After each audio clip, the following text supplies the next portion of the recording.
Autant la France de Macron fait montre de propos déplacés et de comportements enfantins dignes de ce qu'on ne peut apercevoir que dans une cour de récréation, autant les autorités de la transition malienne sont dans une réaction uniquement destinée à flatter la fierté nationaliste des Maliens. Sinon, dans le fond, dire que les autorités maliennes actuelles sont illégitimes n'a rien d'insultant, puisqu'il s'agit d'un fait, la légitimité n'étant attribuée que par le peuple à travers le vote. Or, cette junte et ses complices n'ont jamais été élus. Ceux qui, comme moi, connaissent assez bien l'histoire du Mali peuvent rappeler comment de 1990 à 1992, Maître Demba Diallo, président de l'Association malienne des droits de l'homme, était avec Oumar Mariko du mouvement étudiant et Bakari Karambé du syndicat des travailleurs, l'une des 3 personnalités publiques les plus populaires du Mali.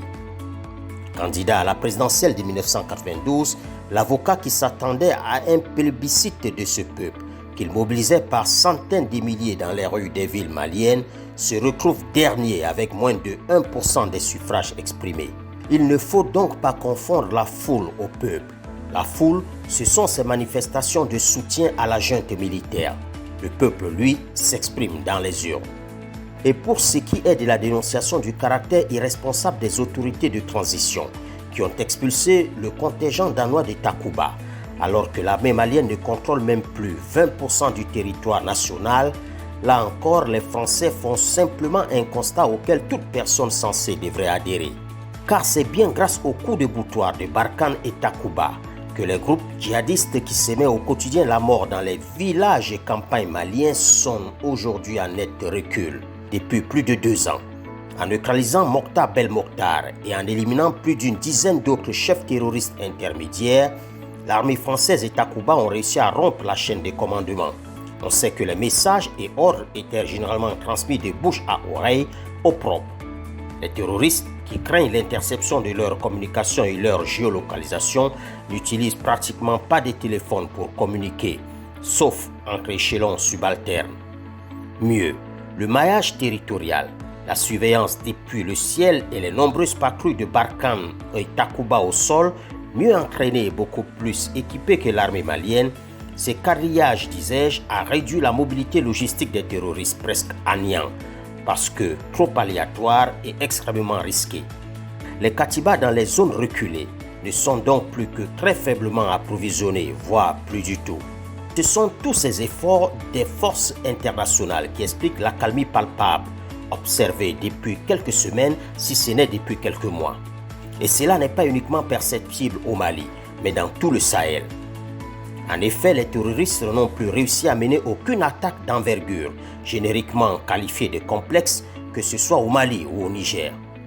Pratiquement chassés dans le Sahara, précisément au Mali, en Mauritanie et au Niger, harcelés dans le Sahel, notamment au Mali et au Burkina Faso, certains des mollahs qui n'étaient pas des nationaux des contrées où ils se battaient tentent de se refaire dans leur propre pays.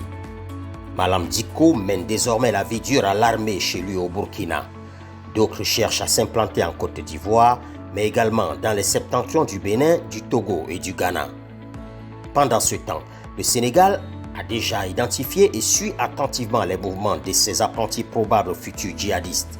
Alors que le Mali crache à la figure de partenaires internationaux qui ont tant investi, 51 militaires français tués pour plusieurs dizaines de milliards d'euros déjà investis, on ne peut que qualifier d'irresponsable la décision prise par la junte malienne d'expulser le contingent danois de Takuba, au motif que le gouvernement malien n'aurait pas été informé de ce renouvellement des troupes.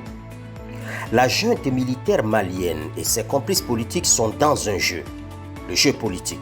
Et on aurait même pu en sourire si cela ne risquait pas de compromettre durablement l'avenir de tout le pays et impacter à moyen terme de millions de Maliens.